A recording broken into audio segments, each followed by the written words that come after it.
On Larry King Now, I welcome Jay Bakker, the son of famed televangelists Jim and Tammy Faye. You call yourself a Christian agnostic. Yeah. What is that? Well, it's the idea that no one really knows. You know, someone goes, well, you know, is your God the only God?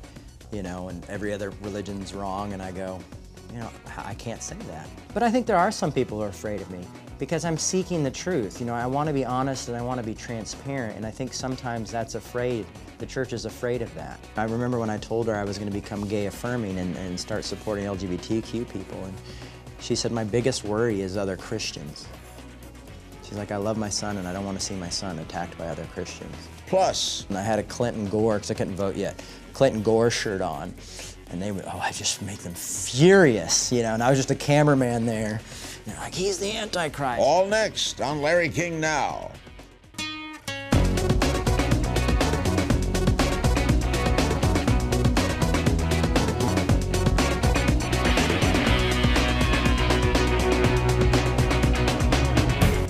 Welcome to Larry King Now. Today, the son of famed televangelists Tammy Faye and Jim Bakker, Jay Bakker, is quickly emerging as one of America's leading Christian voices. Jay currently pastors the Revolution Church, a progressive Christian house of worship, while traveling the nation on various speaking tours. He's also authored several best-selling books about his upbringing and renewed vision of faith, including Son of a Preacher Man and Faith, Doubt, and Other Lines I've Crossed. Thank you very much for coming. You call yourself a Christian agnostic. Yeah. What is that? Well, it's the idea that no one really knows. You know, someone goes, well, you know, is your God the only God? You know, and every other religion's wrong, and I go, you know, I can't say that. Well, if you don't know, why are you a Christian? Because, well, I think, one, I was raised in it, and secondly is something's ring true in it. The idea of grace and loving your enemies, being kind to those people has really drawn me in. And God's much bigger to me now that I have a lot of questions, more questions. And that tension of doubt and not knowing and having faith seemed to go well together for me. So I don't know. You know, like I say, I'm 60% believer, you know, so 40% questioning. How do you lead a flock? Honesty, transparency. I have sat down with them at times and said, I don't know if I believe in God right now, and you need to know that, and I'm struggling with this. And I thought they were all going to be shocked and run out of the room, and instead, they stuck with it. Do you pray? Sometimes. Not as much as I used to. Who's your God? Well, when you're in the believing mode. Yeah, well, you know, I mean, for me, God, I don't think is a man in the sky. You know, I think God maybe be the ground of all being or something way beyond our understanding. So when I pray, I just pray to you know, something above me. You pastor the Revolutionary Church.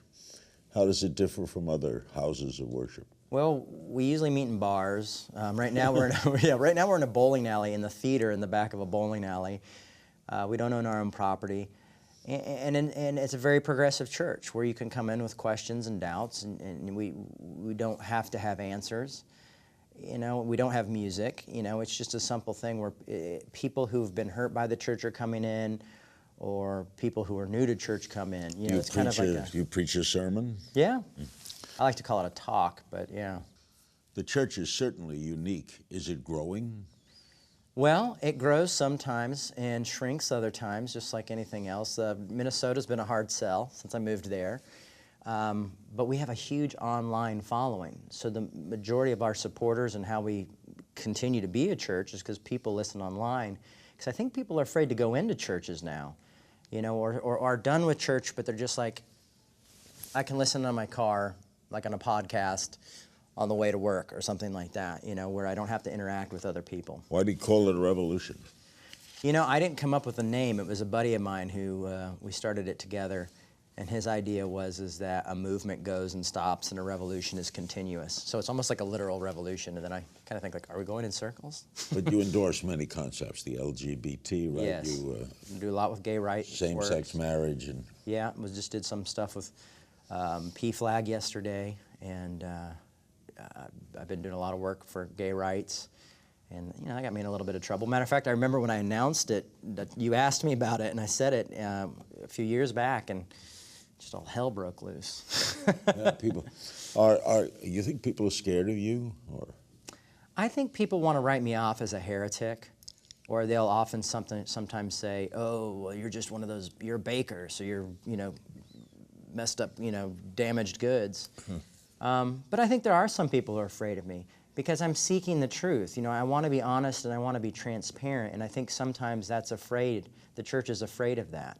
When someone says, "Well, I only want the Bible, I only need the Bible, and that's what I'm going to trust," I'm saying, that's dangerous. When people say the Bible's infallible, I'm like going, that's a dangerous thing to teach someone because they are going to be disappointed in the end. There are forgeries in the Bible. There are contradictions in the Bible. And people have been taught for so many years not to question the Bible or not have these thoughts about the Bible that they just freak out. And it's sad because it's almost as like ignorance is bliss. It's like they want to look down on learning, and it's like, oh, Is your church divided now? The Christian church? The Christian Yeah. Christianity is definitely, but Christianity has always been divided. One group speaks in tongues, the other one doesn't, baptism and sprinkling. I mean, the church is divided, but I think the church is growing more progressive. I just think the evangelical fundamentalists are just loud. Do they frustrate you? Do they bother you? They make me sad because I feel like they're victims of misinformation and some sort of a cultural American Christianity rather than, understanding the basics of the Bible and explaining to people. It's like they just, to go against gay families and hate people, I mean, to me, there's no difference than going against interracial couples or being racist. Next, Jay Bakker on growing up the son of Jim and Tammy Faye. Stay with us. Great pleasure to have Jay Bakker as our guest. Your mother was a great friend of mine, as you know, a frequent guest on my show, so your dad quite frequently too. Your mom was very special, wasn't she? I mean, were you close? Very close. I mean, she was one of my best friends, and I could always go to her for anything. 7 years since she's gone. Yeah. What do you miss the most about her? Calling her when anything either exciting or bad happens, because she always had good advice or funny sayings, and she would always listen. She appeared on my show on CNN the night before she died. Did you watch that show? I did. It was very sad. It was very sad. I was very surprised that she would do it because, she'd always been insecure about her looks. That's why she wore so much makeup. Yeah. And it was devastating. And I think it was devastating, too, because a lot of people said awful things about her after that. But, she died the next night. I didn't make it in time.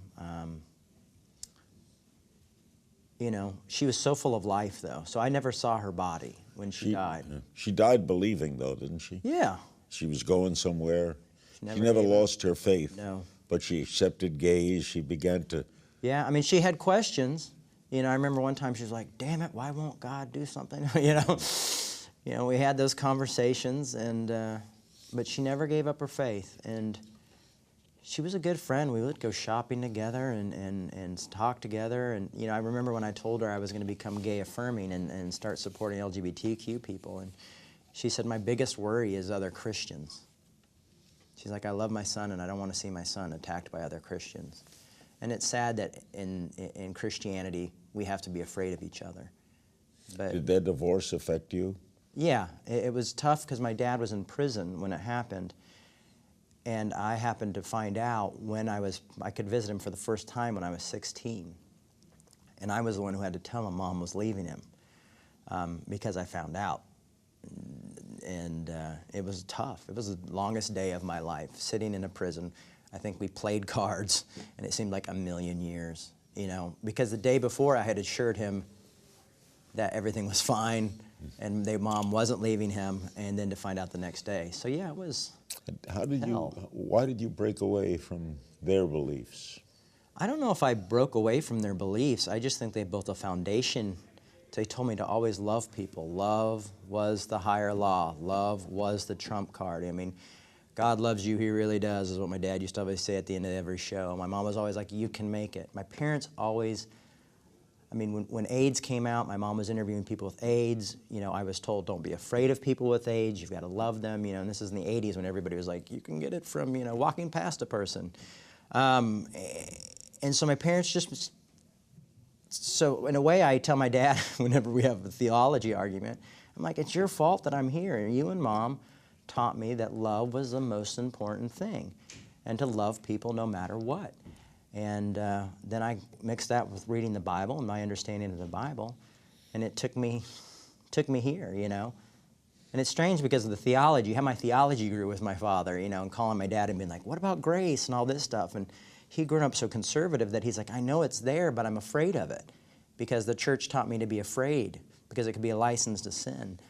And it's sad that the church has kind of became a place, and was really back then a place, of control. What's your relationship with him now? We talk every now and then. I send him funny, like, I'll text him funny little comic strips or something about Jesus or things like that I see, or articles that I think may challenge him a little bit. He had a sense of humor, right? Yeah, yeah. Was he the victims or the villain in that whole scandal? I could say I don't think he was a villain. I don't think he ever planned to misuse funds or not build the hotels as he was accused of. He got in love with riches, though, didn't he? Yeah. Oh, yeah. And that was an issue. You know, it wasn't so much that he was in love with the riches as much as he just wanted to create bigger and bigger and bigger stuff. And so he compromised his message to raise money to make the church bigger, you know, because that's what they're told in the Assemblies of God. You've got to do great things for God. You've got to go build the greatest empires for God. And so that led to compromise. I mean, his biggest mistake was that and Jessica Hahn, you know, and trusting Jerry Falwell. I don't know what would have happened had Jerry Falwell not come along, because Jerry Falwell said, oh, turn your church over to me, have all your board of directors resign, I'll put them in. We're going to restore you. And then like 24 hours, Jerry Falwell was like, the Bakkers are like the devil, you know, and just called us everything but saints. He conned him. Yeah, he conned them. And so it was a real weird situation. It was like no one won in that situation. There was lots of issues and lots of problems. I knew Jessica. Yeah. How did you react to her? She had an affair with your father. You know, it's funny. I never really thought about her. One of the things that always kind of perturbed me is that the press would always make it sound like it was his secretary. But she was like a secretary at a church in Florida, and they would just be like, church secretary, you know, it's like just lazy reporting. And it was this one-time thing. The only thing that has... It was one time, right? Yeah. And the thing that bothered me the most, I think, about it was, one, my parents were separated at the time. I mean, not that that makes a difference, whatever, but is that she said something like, I saw her on The View a few years ago, and she said that my dad was like, you know, take care of the shepherd and do the flock, or something weird like you support the flock. And I just knew my dad never says anything that cheesy, you know. I mean, he's a preacher and he says stuff, but it just would be nothing that would come out of his mouth. And so, but I mean, I'm sure that's how, we remember things differently. Did your mother ever talk to you about her? Yeah, yeah. I mean, my mom was no saint. You know, I mean, my mom had left my dad saying, I'm not in love with you anymore. And, you know, had fallen in love with someone else. I mean, that, you know, the scandals, you just saw the scandals through a certain lens. You know, there was much more going on. You know how complicated marriages are. I mean, it's tough. You know, they're still people, no matter what your job is. I am married, again. And how's your relationship with your dad? My relationship with my dad is we are buddies. We are trying to be friends, and we try to talk, and we try to stay away from religion too much. I think we can have good conversations on the phone when it's just me and him about theology, but if anybody else is in the room, especially where he's at, it's complicated. But you know, it's hard. We're two men that are trying hard to be a father and son. More with Jay Bakker right after the break.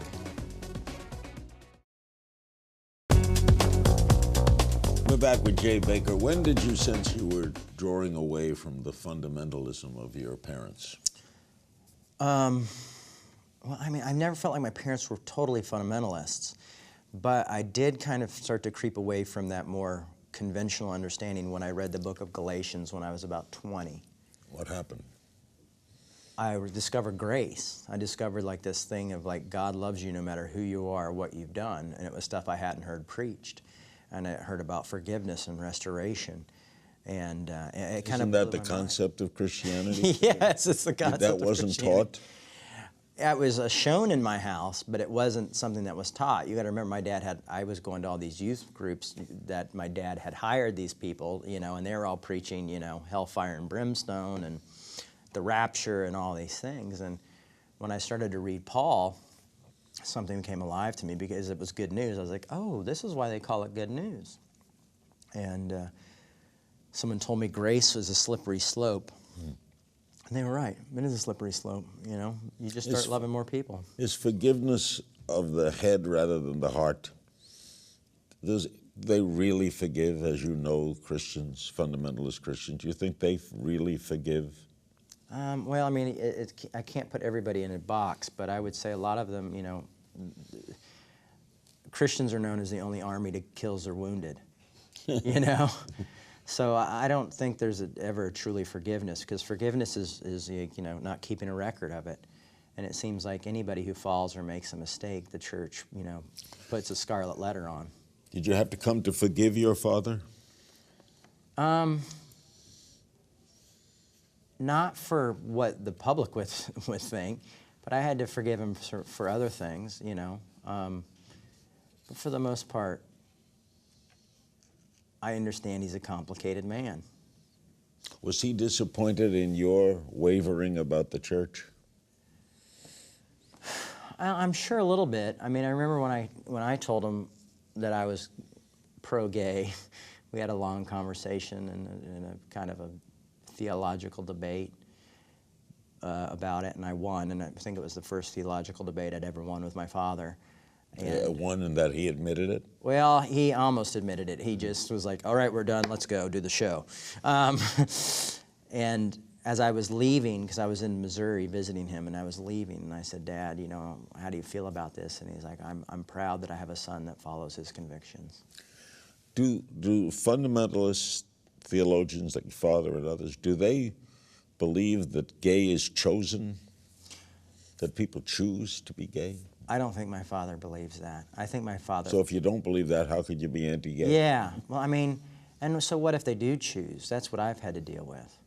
So if someone does make a choice, I don't think it is a choice, but maybe someone does make a choice. Does that make it any less of a reality or someone we should love? Yeah, they're human beings. So, it's for me, it's a no-brainer. I mean, and my dad's said some funny things, like he told somebody, he's like, I want to be like Jesus, but first I'd like to be more like my son. And he didn't tell that to me. He told it to when a camera was on, because that's the best time he can talk. And I was kind of impressed like that. And then my sister tells me that he defends me quite a bit. So I think my dad is a little bit more liberal than he'd like to. Do you think your father is a great preacher? He's a long preacher. He's a very intelligent man.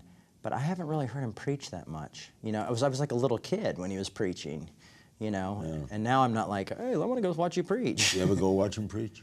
No, but he did do one of the best sermons I've ever heard. He came to visit me in Brooklyn, and I had him speak at my church, and it blew my mind. You've been open about your struggles with alcohol. Yeah. How did you overcome that? AA. Just lots of meetings, having a good sponsor. How does that work, AA? How does it? Well, we're not even supposed to be talking about it right now. But do you still go to meetings? Not as much as I used to, but every now and then, and you learn to live life on life's terms, and you also start to realize a lot of your resentments towards people have more to do with you than them. How old were you when you started to drink? I was probably 11 years old when I started drinking. Really? Yeah. Family didn't know it? No. And in my teenage years, my mom knew because I got in a lot of trouble, but yeah. How long sober? I am sober 18 and a half years. And AA did it for you? Yeah. They gave me the tools that I needed. How did your parents react to your alcoholism? I think at first they didn't believe it, It's amazing how many people go like, I'm an alcoholic. But you know, when I was drinking, my dad actually sent me away. When he got out of prison and realized I was drinking all the time, he sent me to Arizona to be a part of this ministry thing called Master's Commission. And he thought, well, they'll straighten my boy out, you know, not realizing that it's like, that's not really how you quit drinking. And I lasted about a year. We started Revolution actually with some friends in Arizona. And then I quit for a year and decided to drink and get a normal job. And but it was through this idea of realizing grace. I always thought I was under God's thumb and God was a scorekeeper. And I'm like, I can never add up to this. And God made a mistake, and the mistake is me, you know? And then all of a sudden when I realized God loved me if I was drunk in a gutter or if I was preaching in, you know, like Billy Graham. And there's a freedom in that. When you say God, do you believe in God? I believe in God, but I don't know what God is. In our final moments, Jay comments on the future of Christianity in America. Don't click away. Unfortunately, I mean, Christians are doing enough to destroy themselves just by going against each other over theologies and who said this or who doesn't, or accepting this person or not accepting that person. So I'm not really worried about the new atheists as much as I am other Christians. That's a sad place to be. Jay, why can't Christians find common ground? Fear is a big part of it. Giving up control. I think a lot of, you know, these Christians who feel like money and success and power is a part of it, they're afraid of losing it. Why have you become so passionate about the LGBT community? Well, for me, it's a civil rights issue, definitely. But I think people have they take the Bible and they don't read it within its proper context. And so they think it's there.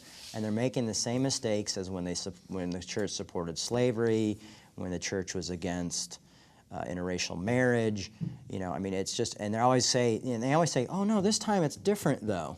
You know, oh no, you know, and it's like, no, you just continue to repeat the same mistake with just different people. And the church is sex obsessed anyway. You know, and it's you know, like, don't do it. They used to give these rings, and the promise rings, not to have sex. I mean, you put a promise ring on a teenager not to have sex, what is the teenager going to be thinking about all the time? Sex, you know? Yes. So I think the church just feels like, you know, they need a control over people, or how sometimes they're God. And sometimes I wonder how that's even faith, when you feel like you have to put all the responsibility on the person and the other people have to watch over you, and it's almost like, well, where is God in all of this? Billy Graham once told me, basically, and said he was being very honest, he thought the church has failed. I do too. Right. I think the church has failed and is dying. Despite the separation of church and state, religion seems to play a big part in American politics, right?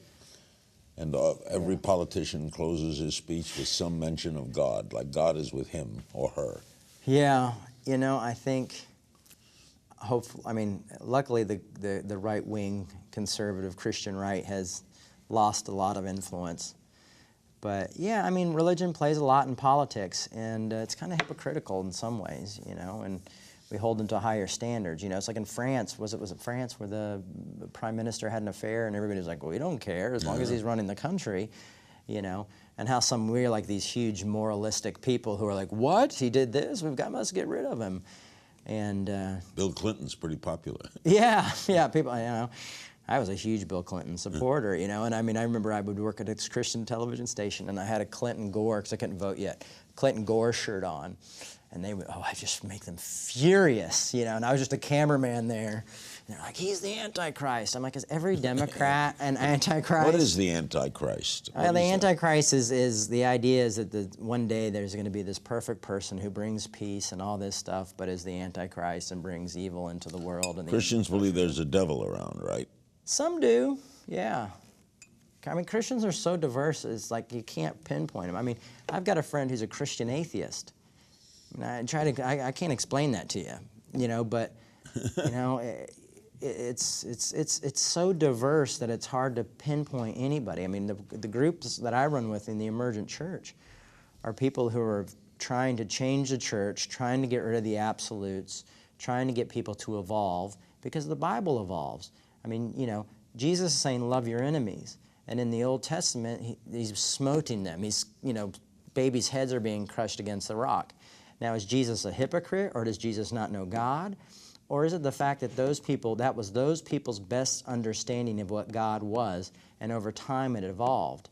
And for people to think as soon as the printing press came out, and then they were able to bind books, that God stopped talking, Yeah, did he stop talking? No, and then they put the verses and the numbers in there, too. It kind of weaponized the Bible a little bit, made it like a law book. People like, James 7:8, or whatever. Do you believe Jesus believed he was born of virgin birth? I don't know, because there's arguments that the word virgin actually meant young woman. So I don't know what Jesus probably was torn. Think about it.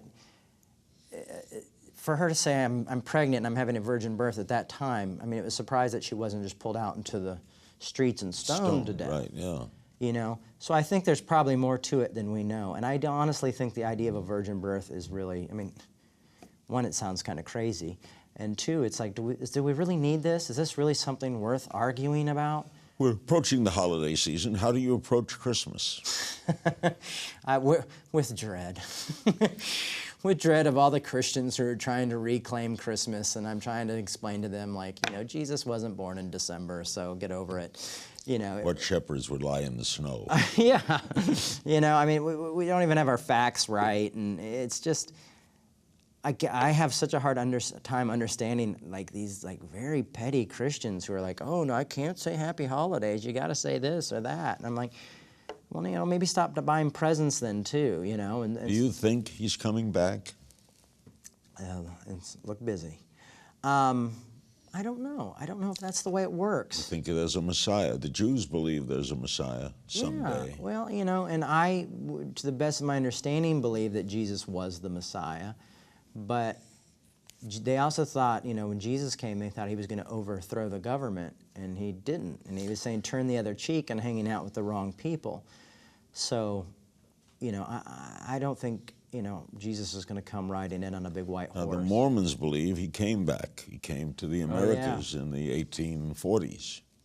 In the gold plates and stuff. What do you make of that? It's really easy to make fun of them and tear them apart, but then when you look at your own religion and but I believe a man was born of a virgin and became a carpenter and then was the son of God. So it's real easy to point fingers. You can make fun of all beliefs, can't you? Yeah, I'm going you can make fun of mine, and so, Of course. Like when I went and saw the Book of Mormon, the play, I was like, oh, it's funny to laugh at Mormons, but there's a lot of stuff that made me cringe because I was like, oh, that's kind of how I am, or stuff that I believe. I think always good seeing you. Good, always great being with you. Thank you, Larry. Big thanks to my guest, Jay Bakker, for a very spirited discussion. Remember, you can find me on Twitter at King's Things, and we'll see you next time.